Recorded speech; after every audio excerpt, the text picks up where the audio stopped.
This is MJ. I'm an author, I'm an artist, I'm an analyzer. You can find all my work at mjmunoz.com. Welcome to Digimon Chronicles, where I am reading to you, making an audiobook, if you will, of Digimon Seekers.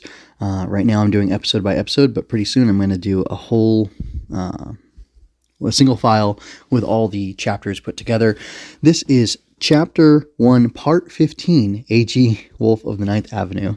And I'm hoping the fact that we're on Ninth Avenue means that we're going to be ending this chapter soon and getting into something else, because it'd be nice if the story moved along. I'll read it to you, and again, this is Keikun's translation. I'll read it to you, and then I will be commenting on it a little bit, some thoughts I have on this chapter so far, and possibly on the series as a whole, or the book as a whole, but we'll see when we get there. In Walslam's Ninth Avenue, the police issued cargo Digimon that appeared in the skies above the castle of 9 wolves let out a warning. "We got tipped off by our patrols. You're no match for us, crappy code cracker. This is the police department. We are the Digi-Police that strikes fear in the hearts of all." The Digi-Police? It was as Eiji had suspected. The Digi-Police were scarier to code crackers than the thought of demons. When it came to cyber terrorism and Digimon crimes, there was no better counter-Digimon force in Japan. "Oh wow, it's my first time seeing them." Eiji was immediately excited. "This is so cool. Lugumon, get a picture of that cargo Digimon." "My eyes are not cameras." Lugumon snarled as he glared at the cargo Digimon. Its powerful built-in sensors were pointed directly at Lugumon. ML, mind-linked active. The duo was being probed. The sensors fulfilled an aspect of police questioning by scanning what they were carrying. "You're one of those degenerate criminals, the SOC, aren't you? And a mind linker on top of that. That tip-off we got wasn't an exaggeration." "Tip-off? Exaggeration?" Eiji had no idea what the voice was talking about. "You even hololized yourself for me. Are you really that dumb, or as cocky as you look? Hey, I want answers out of yous, you ding-dong cracker and five-head Digimon." "Ding-dong? Five-head?" Eiji and Lugumon looked at one another. Apparently the nickname Five-Head was because the voice was making fun of the large headpiece on Lugumon's forehead. "Get your ass over here," the voice trailed off and corrected herself. "You're coming back with us to the station." "That's optional, right?" Eiji said innocently. "I'm in the middle of work right now, so..." He began to walk away. "Oh, looking down on me, are ya?" she hissed. "Hit him with the M16, assassin." Ta-ta-ta-ta-ta-ta-ta-ta-ta-ta. There was a crossfire. At the call of the woman with the phony Edo dialect, who seemed to be their commander, the Commandramon squads that had split up into left and right took aim. "Hey, they're shooting at us!" Eiji fell to the ground, covering his head. Rays of fire crossed above his head. "Those were warning shots." "Says you," Eiji shouted back at the Digi-Police commander. In what world was firing assault rifles at full power considered a warning shot to civilians? Someone climbed down from the cargo Digimon on a rope. "A female officer?" Eiji breathed a sigh of relief. She too appeared to be hololized, but the voice of the police commander that he had been speaking to apparently belonged to her. The woman had shoulder-length bobbed haircut that was black with inner green streaks. She had on gyaru makeup and was wearing a cap, high boots, and a loose-fitting jacket. It was rather a unique look for a police officer. "Oh, you're kind of cute." That was Eiji's first impression of her. "I'm tired of hearing that." "And a lot of self-esteem, too." She was the type that most guys, not just Eiji, would be thrown off by. "So what you working on, SOC code cracker? Poaching digi-eggs? I'll drag you off red-handed in that case." Although she looked cute, she had the mouth of a sailor and a difficult personality. At least she was clearly dedicated to her work. "That Digi-Police lady means real business," Lugumon said from his lowered stance. He too had been wary of the Commandramon's shooting. "Hey Lugumon, what happens if we get shot?" Why don't you go find out?" "What?" "Rat-a-tat-tat-tat-tat-tat-tat-tat-tat." "Yeah!" Eiji screamed. The Vulcan cannon, suspended from the cargo Digimon's fuselage, dug holes into the dirt with its 30mm rounds right in front of the cowering Eiji's eyes. The smell of gun smoke lingered in the air. Were they breaking up the soil to plant new vegetation or something? Damn it. "Like I've said many times before," Lugumon said matter-of-factly, "in the digital world, data has substance." "I understand now," Eiji shuddered. If he got hit by a bullet, it would hurt like normal, and he'd die. Eiji's soul would break into pieces. That's what he felt would happen. "Don't call me a lady. Do you want to die during a mind link?" The female officer was fuming. "What a short fuse," Eiji exclaimed. "I should have brought Mechanorimon with me," she continued with grit teeth. "I'd have burned you to death in an instant. Lucky for you, it's under maintenance. Hey, you shit code cracker, last warning here." "You want to know what I was doing here?" Eiji raised his voice. "I was walking. I was mapping the area while walking. I wanted to know about the digital world. For science." While he made it sound nice, he wasn't exactly lying. "You what?" "Cargodramon." "They carry no signs of Digi-Eggs or captured Digimon," Deputy Squad Leader Cargodramon reported. "In other words, it appears that they were indeed taking a stroll through Walslum, just as they claimed." Ugh! The loud lady, that was their Deputy Squad Leader, was clearly disappointed. Although the SOC was a dangerous codecracker group, that alone didn't qualify an arrest. Minor faults weren't a warrant for prosecution. "This is Walslum's 9th Avenue, and they're at the Castle of Nine Wolves, in the 9th Avenue of Hell," she shrieked. "Even we, the Digipolice, can't step in here without the proper equipment. It's a den of rogues. You're plenty suspicious if you's just out here taking a stroll in this dangerous place." "It's no use. This lady's beyond high-strung." Eiji gave up on holding a conversation. He checked the map on his virtual monitor as he held his head. There was the Commandramon and the Cargodramon in the air. There's others here too. There's something else aboard the Cargodramon? The Digipolice had reinforcements. There wasn't going to be an end to this. "Let's get out of here, Lugomon." "Lugomon?" When Eiji looked up, his Digimon was already gone. "Spiral Bite!" Sharp fangs pierced body armor. One, then two markers disappeared off the map. The Commandermon's bulletproof armor was ripped apart like cardboard, and they were knocked away one after the other. "Huh?" Eiji was taken aback. It had all happened so fast. Lugomon had fought back, defeating them with only his sharp teeth and claws. Lugomon stood before the Imperial Court of the Castle of Nine Wolves. "This is my home." He howled as if to emphasize that fact. This is an obstruction of justice. What kind of monster are you anyway? Is this some kind of trap?" The Deputy Squad Leader's voice turned in on itself. The tip-off that she had received was a trap. From the way things had turned out, it wasn't wrong of her to think so. But it was Eiji who was even more astonished. "He took out two fully equipped Commandramon in an instant. Lugomon, you're super strong. But wait, don't do that. You can't mess with the police." Eiji was back to holding his head in his hands again. "Why not? Shouldn't I have?" Lugomon keened and tilted his head to the side in a dog-like gesture. The rest of the Commandramon tried to re-encircle Lugomon from a distance while retrieving their fallen comrades. "If you mess with the police, you'll get taken from me. We'll be arrested. There's no such law in the digital world. The only rule in Walslum is eat or be eaten." "What?" Eiji, with his head still in his hands, connected to Grimm in a last desperate attempt. He wanted to inform the SOC interviewer of what was going on. "Hey, the interviewer guy momentarily left his seat. What a horrible person." "How dare you treat my subordinates like that?" The hollow-eyed Deputy Squad Leader rolled up her sleeves. "Is that a Digimon linker?" Eiji noticed.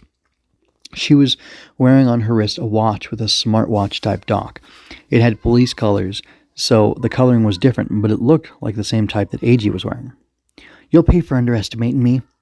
Police lights suddenly came on, rotating their warning lights around her. "What the heck is happening right now?" Eiji cried. "Holization is way too convenient." "That lady is mind-linked too." Lugomon returned to Eiji's side and braced himself. Abaddon Electronics received orders from the police on a variety of electronic equipment. What's more, Ryusenji was an advisor to the Metropolitan Police Department. "You're kidding me!" Eiji cried. "Her Digimon partner is over there." Lugomon looked up at the Cargodramon. Boom! The Cargodramon moved in the sky above. It changed the angle of its rotors and raised its nose slightly to open the large hatch at its rear. Something. The Digimon that had been waiting in the cabin peeked out. Smack, slap, smack, smack. "What the hell is that?" A chill ran down Eiji's spine. With a hideous writhing, the Digimon pushed itself out of the hatch and landed on the ground with a heavy thud. "Numeh!" It was a huge slug. "Ugh, it's an Umamon!" Eiji screamed in terror. And that is the end of that. So first of all, the reading took about 10 minutes, maybe 9. I don't know. There were some interruptions. I got to edit some stuff out. I like that we're getting more action. I like that we're getting this police lady finally involved. Like, she was in a scene earlier that had nothing to do with Eiji, and it was just kind of like setting the scene for what the Digi police are like. And that's weird. I also think it's interesting that Lugomon raises the question of why should laws of humans and laws of, Japanese police apply in the digital world, because the digital world has its own laws. And I guess that makes sense. If the digital world is its own individual world, then it stands to reason that it would have sovereignty there, or that, I guess there would be some sort of law of the digital world that is sovereign there. And that doesn't mean that when you go to a different place, you can't take your laws and your morals with you. However, I think it's technically wrong to, let's say you had a law against wearing a black hat backwards in your society, and then you went somewhere, like a black baseball cap, right? And then you went somewhere else, and the people there didn't have that law. It would be weird or odd for you as the incoming set of people or community, I guess I'll say, to try to impose your law on the others around you who are fine wearing black baseball caps forward or backward, and for you to try to punish somebody who is of that society that you're entering for wearing their baseball cap backwards when it's black. And it makes sense that you could police or control or try to keep that law, that ethic, that moral going in your society that has joined in and become, like, it has infiltrated into this new society. But for a minority to put its laws and rules and things like that on a majority that has different set of laws and ethics and whatnot doesn't really make sense. Like, you can make a moral argument for why a law, like a superior moral law from a small, like, infiltrating society, should be embraced by the larger society. But yeah, just like Lugomon was acting in self-defense because he was being attacked by the Digi police. And I don't really see anything wrong with that. I can see why he would be seen as a rogue by them, and why he would be seen as a, uncontrolled element by them. But technically, by, just a natural form of law, if you're being attacked by somebody, especially unprovoked, why shouldn't you have the right for self-defense? So that's what that makes me think. And yeah, I thought the 5-head thing and I can't remember what she called Eiji, the insult for him, but that was a fun moment. I kind of like this jerk cop as an antagonist, and I thought she was I kind of figured, since all these people have Digimon, that there'd be some larger digital world threat that they would all unite over. And maybe that'll happen later in the book. Like maybe, 30 or 40 chapters in. We'll have a few months to go for that. But yeah, I kind of expected, I don't know what I expected from the police, but it wasn't this. It wasn't quite this. It's funny, they described her hair as short. What are they going to call the blonde lady? What's her hair? Is it like a buzz cut?